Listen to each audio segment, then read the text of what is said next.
एक बार फिर आपको प्रोग्राम में खुशामदीद कहेंगे। आज से 4 साल पहले घरेलू गैस कनेक्शंस पर पाबंदी लगाई गई और उस वक्त की हुकूमत ने वजह बताई कि गैस की किल्लत इतनी ज़्यादा बढ़ चुकी है कि अब घरेलू कनेक्शंस मज़ीद नए फराहम करना मुमकिन नहीं रहा। 4 साल गुजरे और अब जाकर हुकूमत ने यह पाबंदी उठाई है और इसकी वजह सामने आई है कि न सिर्फ अवामी प्रेशर बहुत ज़्यादा था घरेलू कनेक्शंस के हुसूल के लिए, बल्कि अब जो इस वक्त गैस की तलब है, जो डिमांड है, वो भी खासी हद तक कम हो चुकी है। लेकिन अब यहाँ पर दिलचस्प बात यह है कि ये डिमांड जो कम हुई है ये गैस की फरावानी की वजह से कम नहीं हुई, बल्कि गैस की कीमतें इतनी बढ़ चुकी हैं कि अब लोग खुद ही इसके इस्तेमाल में बहुत एहतियात बरतने लगे हैं। इन 4 सालों में कीमत का जो फ़र्क सामने आया, क्या वही सबसे बड़ी वजह है इस तलब में कमी की या फिर कुछ और वजूहत हैं? इस पर हम बात करेंगे। मोहम्मद आरिफ साहब जो एनर्जी एक्सपर्ट मेंबर ओगरा हैं, उनसे इस पूरी सूरत हाल पर बात करते हैं। बहुत शुक्रिया आरिफ साहब, प्रोग्राम के लिए आपने वक्त निकाला। अब हुकूमत इस वक्त गैस कनेक्शन खोलने का ऐलान कर चुकी है और ज़ाहिर कई साल के वक्फे के बाद ये ऐलान हुआ है। क्या इम्पैक्ट इस पर पड़ेगा जो हमारे कमर्शियल यूज़र्स हैं, जो हमारे डोमेस्टिक कंज्यूमर्स हैं इस पर? बहुत शुक्रिया जी।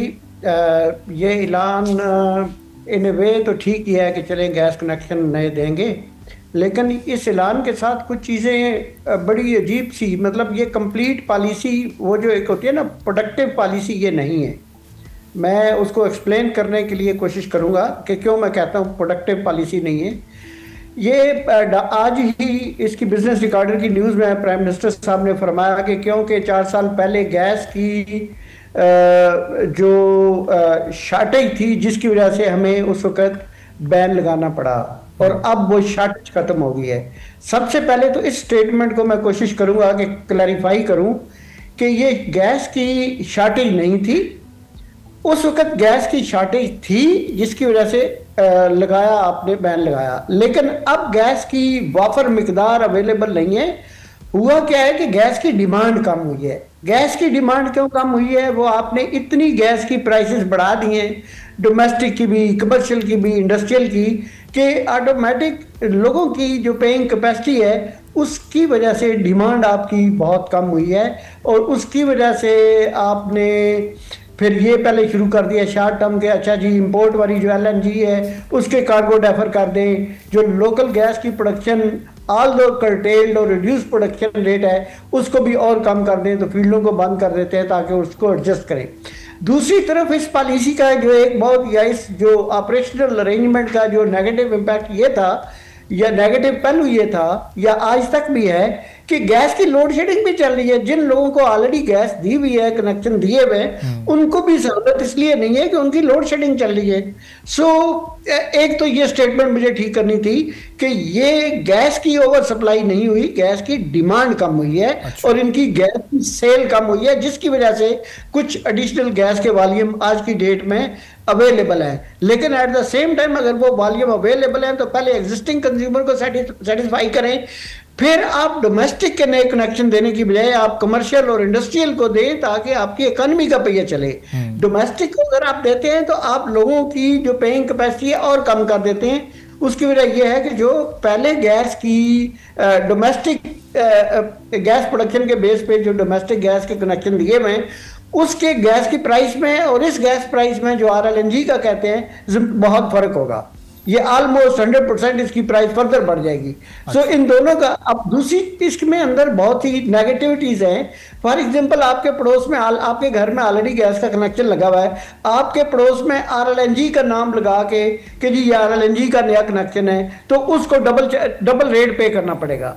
अब बात यह है कि वो आपसे भी ज्यादा यूजफुल सिटीजन हो सकता है, वो आपसे ज्यादा टैक्स दे रहा होता है, वो ऑलरेडी उसने बहुत सफर कर लिया है कि जी पहले उसको गैस की फैसिलिटी नहीं थी लेकिन अब उसको रेट भी ज्यादा देना पड़ेगा। अब ये दो नेबर्स के अंदर डोमेस्टिक ही कंज्यूमर है, एक ही स्टैंडिंग के कंज्यूमर है, एक का रेट कम होगा दूसरी का ज्यादा, और ये इसकी कोई टेक्निकल जस्टिफिकेशन नहीं है क्योंकि गैस प्रैक्टिकली गैस एक ही होगी। जब ये गैस दोनों कमिंगल हो जाती है, लोकल गैस और इंपोर्टेड गैस, तो ये केमिकली इसमें कोई डिस्टिंक्शन खत्म हो जाती है। सही। तो आरिफ साहब, ये जो अभी जो आपने कहा कि जाहिर है बाइंग पावर तो लोगों की कम हो रही है चूंकि प्राइस बहुत बढ़ चुकी है, जब इस फैसले के नतीजे में अगर डिमांड बढ़ेगी तो क्या उसका प्राइस पर भी कोई फर्क पड़ेगा? प्राइस थोड़ी कम हो सकेगी? ये जो प्रोटेक्टेड नॉन प्रोटेक्टेड की लेयर है, ये इस पर भी कहीं कोई इसका असर पड़ सकता है? देखिए, असूली तौर पे होनी चाहिए, लेकिन जो गवर्नमेंट का कोई एफर्ट प्राइस कम करने की तरफ तो नजर ही नहीं आ रहा। मतलब यहाँ पे कोई एफिशिएंसी बेहतर करने की तरफ नहीं नजर आ रहा, ऑपरेटिंग कास्ट कम करने की तरफ नजर नहीं आ रहा, क्योंकि गैस की प्राइस के जो मेन कंपोनेंट है वो बहुत मेजर कंपोनेंट होता है कि पर गैस की परचेज प्राइस, वो परचेज प्राइस अब लोकल गैस भी है और इंपोर्टेड RLNG भी है। परचेज प्राइस के अलावा जो कंपोनेंट हैं जो 20 से 25% जो होते हैं वो कंपोनेंट पे काफ़ी कंट्रोल होता है अपनी लोकल मैनेजर्स का, गैस कंपनीज का, गवर्नमेंट का, रेगुलेटर का, कि उनमें जो भी कास्टिंग फैक्टर्स हैं उन सारे फैक्टर्स को कंट्रोल करके जितना कम से कम किया जा सके करना चाहिए। उसके 25-30% से ज़्यादा एक और जो कंपोनेंट उसमें होता है वो होता है UFG। अब UFG 4-5% तक अगर ये नहीं लाते उसके ओवर एंड अबाव वो सारा लॉस है, वो सारी वेस्टेज है और इकोनॉमिक बड़ी बहुत उसके अंदर बर्डन है। अब गुजारिश ये है कि गैस की प्राइस कम करने के लिए कोई एफर्ट नजर नहीं आ रहा, और दूसरी चीज ये है कि आप एग्जिस्टिंग कंज्यूमर्स जो है उनको गैस रेगुलर 24/7 आप क्यों नहीं दे रहे? ठीक है, वो ये इसका कोई जस्टिफिकेशन ऑपरेशनल भी को नहीं है, टेक्निकल भी को नहीं है। दूसरी तरफ आप खुद रिपोर्ट करते रहे हो कि ये कहते हैं कि जी आए दिन हमने लोकल गैस की प्रोडक्शन बंद करनी पड़ेगी। क्यों? कि हमारा जो ट्रांसमिशन सिस्टम है वो ओवर प्रेशराइज हो गया है, वो फट जाएगा, डेंजरस हो गया है, क्योंकि उसमें गैस फुल हो गई है और कंजम्पशन कम है। जो कंजम्पशन कम है तो फिर आप लोड शेडिंग क्यों करते हो? आप उसको खोलो, लोगों को जो कनेक्टेड लोग हैं उनको तो दे। अब ये वही सिस्टम है कि हमारा कोई भी चीज जो है ना, या हमारा कोई भी decision with in 4 corner of business या प्राइस क्राइटेरिया है प्रोटेक्टेड और नॉन प्रोटेक्टेड के दरमियान, वो प्रोटेक्टेड कंज्यूमर जो मेजर क्वांटिटी 90 यूनिट्स यूज़ कर रहे हैं वो उनका बिल हम देखते हैं 1400, 1500, और अगर वो 90 से 91 सिर्फ एक यूनिट ज़्यादा हो जाता है तो वो तो फिर 5000 से भी ज़्यादा वो क्रॉस कर जाता है। ये एक यूनिट के 3,500-4,000 रुपये, कोई क्राइटेरिया नहीं है, किसी ने इस पर नज़र नहीं रखी हुई है।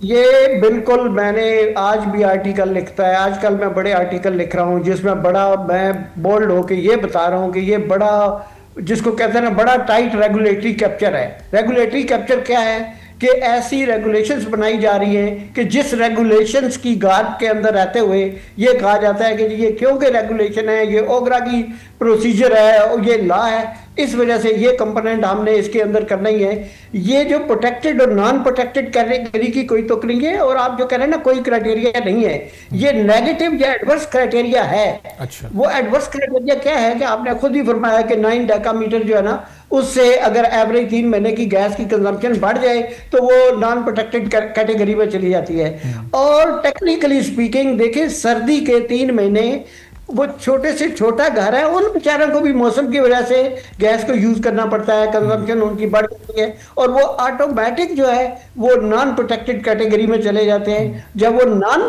प्रोटेक्टेड कैटेगरी में चले जाते हैं और उनका जो प्राइस डिफरेंशियल है वो कोई समझ नहीं आ रही, ना ओगरा को पता है और ना किसी और एक्सपर्ट को पता है कि वो जो डिफरेंशियल प्राइस चार्ज करती हैं गैस कंपनीज, वो कितनी रेवेन्यू है और वो रेवेन्यू को अकाउंट फॉर गैस प्राइसिंग में क्यों नहीं होता। और अगर कोई लीकेज की वजह से या कोई किसी गलती की वजह से या ओवर यूज्ड होने की वजह से एक बार नॉन प्रोटेक्टेड कैटेगरी में चला भी जाए तो फिर वो अगले 4 महीने तक लगातार प्रोटेक्टेड कैटेगरी वाली मेजर क्वांटिटी यूज करे तब वो वापस आता है, यानी वो अगले महीने नहीं आ जाता, उसको फिर 4 महीने तक भी टैरिफ पे करना पड़ता है। मैं इसको 100% कॉन्फिडेंस से नहीं कह सकता, लेकिन मेरा ये ख्याल है कि पूरा साल अगला जो है ना उसको वो नॉन प्रोटेक्टेड कैटेगरी में रखते हैं ये। अच्छा, तो ये अब ये जो फैसले हैं फिर ये तो आवाम पर बड़े इस वक्त बोझ की सूरत में मौजूद हैं। अब ऑप्शन क्या है फिर लोगों के पास इस वक्त?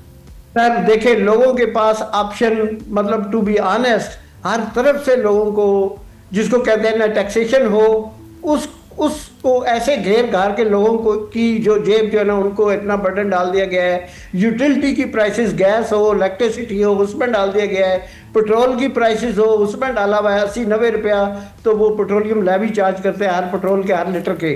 तो ये मतलब हर तरफ से कंज्यूमर्स जो है ना वो तो उनको ऐसा जकड़ दिया गया है, इसी को तो रेगुलेटरी कैप्चर कहते हैं, उनको ऐसा जकड़ दिया गया है कि वो सांस लेने के काबिल नहीं है। इसकी सिंपल इसकी एग्जांपल यही है कि आपकी 50% पॉपुलेशन जो है अब वो बिलो पॉवर्टी लाइन चली गई है। ठीक है, और ये इसी वजह से चली गई है कि उनकी वो जो अफोर्डेबिलिटी खत्म हो गई है बिकॉज ऑफ दीज ऑब्लिगेशंस। ठीक है, बहुत बहुत शुक्रिया मोहम्मद आरिफ साहब, एनर्जी एक्सपर्ट ओगरा हमारे साथ मौजूद थे, गुफ्तगू आपने सुनी। इसी के साथ नाज़रीन आज के प्रोग्राम से इजाजत दीजिए, अल्लाह हाफिज़। सब्सक्राइब करें और बेल दबाएं ताकि कोई खबर रह न जाए।